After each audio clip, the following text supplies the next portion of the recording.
जय श्री कृष्णा मित्रों। आज कई दिनों के पश्चात आपसे मुखातिब हो रहा हूँ। श्रीमद् भगवत गीता की कड़ी में मैंने अब तक अध्याय 2 का 52वां श्लोक तक आपको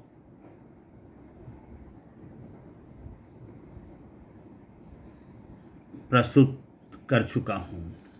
आज मैं उसी अध्याय का अर्थात अध्याय 2 का 53वां और 54वां श्लोक प्रस्तुत करने जा रहा हूँ। जैसा कि आप जानते हैं कि अध्याय 2 सांख्य योग कहलाता है।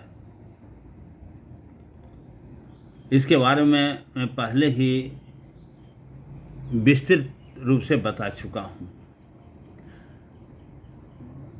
युद्ध भूमि में अर्थात कुरुक्षेत्र में जब अर्जुन अपने पितामह अपने गुरु द्रोणाचार्य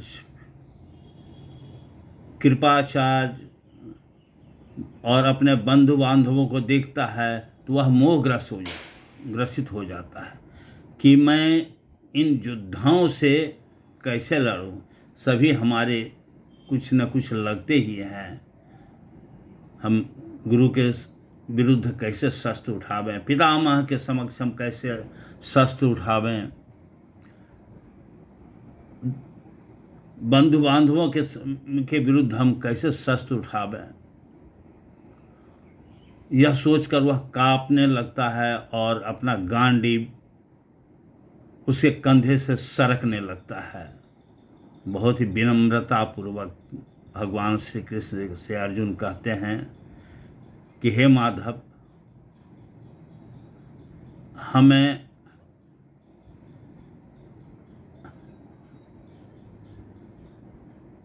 इस युद्ध में भाग नहीं लेना है। हम किसके विरुद्ध शस्त्र उठाएंगे। वह कांपने लगता है, थर करने लगता है, पसीना से लथपथ हो जाता है और अपने स्थान पर बैठ जाता है। भगवान श्री कृष्ण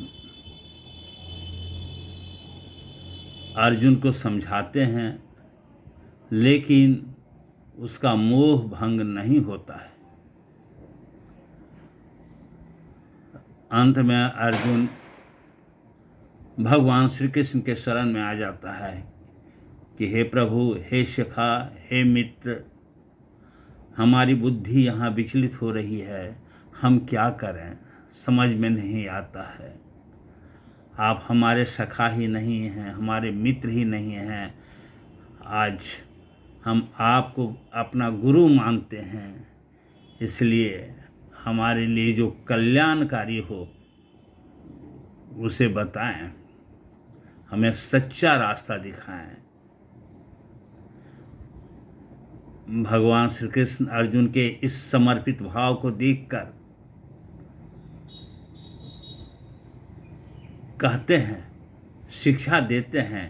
सर्वप्रथम तो एक ही शिक्षा है कि अर्जुन, तुम क्षत्रिय हो और क्षत्रिय का पहला कर्तव्य है कि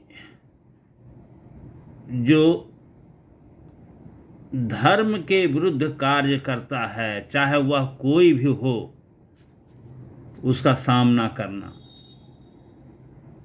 यह मत देखो कि हमारे बंधु बांधव हैं, पितामह हैं, हम गुरु द्रोण हैं, कृपाचार्य हैं। नहीं, इससे उसको देखो कि जो हमारे विरुद्ध खड़ा है वह धर्म के विरुद्ध खड़ा है और धर्म के विरुद्ध जो खड़ा है उसको परास्त करना हमारा कर्तव्य है। फिर भी अर्जुन का मोह भंग नहीं होता है। भगवान श्री कृष्ण अर्जुन को बार बार समझाते हैं कि अर्जुन, ऐसा नहीं है कि जिसे तुम देख रहे हो वह तुम्हारे हितैषी हैं। अगर हितैषी होते तो धर्म के विरुद्ध आचरण नहीं करते। इसे तुम अपना शत्रु समझो, इसे मैं अपना शत्रु समझता हूँ। यह समाज का शत्रु है, ये राष्ट्र का शत्रु है। इसलिए उठो और युद्ध करो। भगवान श्री कृष्ण ने 52वां श्लोक में और 53वां श्लोक में 2 शब्द का बार बार प्रयोग किए हैं, यदा और तदा। यदा का मतलब होता है जब, तदा का मतलब होता है तब। अब जैसे 52वां श्लोक में उन्होंने कहा है, यदा ते मोह कलिलम बुद्धिर्व्यपितिरस्यति तदा गन्तासि निर्वेदम श्रोतव्यस्य श्रुतस्य च। कहते हैं कि हे अर्जुन, जब तुम्हारी बुद्धि मोह रूपी अंधकार से निकल जाता है अर्थात पार कर जाता है, तो तुम जो सुनते हो या तुम्हें जो कहा जाता है वह उसका कोई मतलब नहीं होता है। अर्थात माया से जो परे हो चुका है, जो माया से परे हो चुका है, उसका बुद्धि सर्वोपरि हो जाता है। उसी तरह से यहाँ भी कहते हैं 53वां श्लोक में, श्रुति विप्रतिपन्ना ते यदा स्थास्यति निश्चला समाधावचला बुद्धिस्तदा योगं वाप्स्यसि। यहाँ भी कहते हैं यदा और तदा 2 शब्द का प्रयोग किए हैं। कहता है कि अर्जुन, जब तुम्हारा बुद्धि निश्चल हो जाता है, एकाग्र हो जाता है, अर्थात जब तुम समाधिस्थ हो जाते हो। समाधिस्थ का अर्थ होता है कि समाधिस्थ का अर्थ होता है कि ब्रह्म में लीन हो जाना। श्रुति विप्रतिपन्ना ते यदा स्थास्यति निश्चला। जब तुम्हारी बुद्धि समाधि में स्थित हो जाती है, यानी निश्चला हो जाती है, माने इधर उधर नहीं भटकता है, बुद्धि जो है सो चंचला होता है। आज कभी इसमें मन लगता है, कभी उसमें मन लगता है, कभी कहता है ये ठीक है, कभी कहता है वो ठीक है, ये है, इसको चंचला कहते हैं। और निश्चला कहते हैं जो एकाग्र हो जाता है, एकाग्र हो जाता है, जो जिसने समाधिस्थ होकर माने निश्चल भाव से, जिसको कहते हैं अडिग, भगवान के शरणागत में आ जाता है। स्थित प्रज्ञस्य का भाषा श्रुति विप्रतिपन्ना ते यदा स्थास्यति निश्चला समाधावचला बुद्धिस्तदा योगं वाप्स्यसि। कहता है कि जब तुम्हारी बुद्धि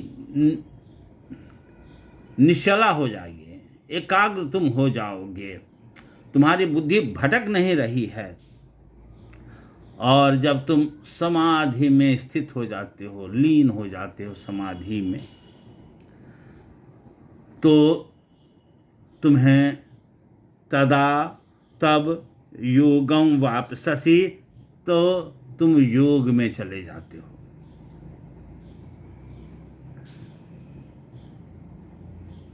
बुद्धि को एकाग्र करना भी योग है, योग है। अगर मेरी बुद्धि चलायमान है तो हम कभी यह समाधि में नहीं जा सकते हैं और न हम योग कर पाते हैं। योग का मतलब होता है एकाग्र चिंतन, अपने मन को निश्चल करके अडिग करके एकाग्र हो जाना है। ब्रह्म इसके सिवा कुछ भी नहीं है। अब यहाँ भगवान श्री कृष्ण और अर्जुन का संवाद हो रहा है। अभी तक तो भगवान ने कह रहा था, श्रुति विप्रतिपन्ना ते यदा स्थास्यति निश्चला समाधावचला बुद्धिस् तदा योगं वाप्स्यसि। भगवान कह रहे हैं। अब अर्जुन फिर क्वेश्चन करते हैं, अर्जुन फिर प्रश्न करते हैं। देखिए यहाँ अभी भगवान श्री कृष्ण अर्जुन के गुरु रूप में हैं, शिक्षा दे रहे हैं, और वही शिक्षा सर्वोत्तम शिक्षा मानी जाती है जिस पर कि प्रश्नोत्तर नहीं हो। शिष्य प्रश्न पूछ रहा है और गुरु उसका उत्तर दे रहा है। यहाँ भी यही बात है। निर्भीक होकर के शिष्य का परम कर्तव्य होता है कि निर्भीक होकर अपने गुरु से जो लालसा है उसके मन में, उसको उनके सामने प्रस्तुत करना, और गुरु का कर्तव्य होता है कि उसका उत्तर देना। यहाँ भी अब कहते हैं, अर्जुन पूछता है, अर्जुन उवाच स्थित प्रज्ञस्य का भाषा समाधिस्थस्य केशव स्ततः किं प्रभासेत किमासीत ब्रजेत किम। बहुत ही एकदम एक शिष्य, एक अज्ञान शिष्य के रूप में अर्जुन भगवान से प्रश्न करते हैं कि हे माधव, वह प्राणी जो स्थित प्रज्ञ है, यानी जो समाधिस्थ है, जो ब्रह्मलीन है, उसका वह जो बोलता है कैसा बोलता है, कैसा चलता है, कैसे रहता है। चूंकि होता क्या है कि जब कोई भी मानव थोड़ा शिखर पर पहुंच जाता है तो उसका चाल, उसकी भाषा, उसका कहना सभी को अनुकरण करना चाहता है। कि वो देखो तो इतने बड़े अब्दुल कलाम जी राष्ट्रपति हो गए, उनकी कितनी सरलता है, क्या महानता है, कैसे चलते हैं, कैसे लोगों से मिलते हैं, क्या उनकी भाषा है, सभी को अनुकरण करना चाहते हैं। यहाँ भी अर्जुन वैसा ही कहते हैं कि वैसे व्यक्ति, वैसे लोग जो समाधिस्थ हैं, जो मोह रहित है, जो ब्रह्मलीन है, उसकी भाषा क्या होती है, अर्थात कैसा बोलता है, कैसे रहता है, कैसे चलता है। भगवान श्री कृष्ण से पूछते हैं।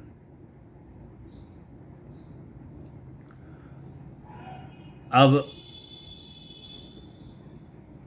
55वां श्लोक में भगवान श्री कृष्ण इसका उत्तर देंगे। अभी प्रश्नोत्तर चलता रहेगा जब तक कि अर्जुन के मन में शंका रहेगी और अर्जुन प्रश्न करते रहेंगे, भगवान उसका एक एक करके उत्तर देंगे। दोस्तों, आगे मैं पुनः 55वां और 56वां श्लोक शीघ्र ही लेकर आपसे मुखातिब होंगे। तब तक के लिए जय श्री कृष्ण।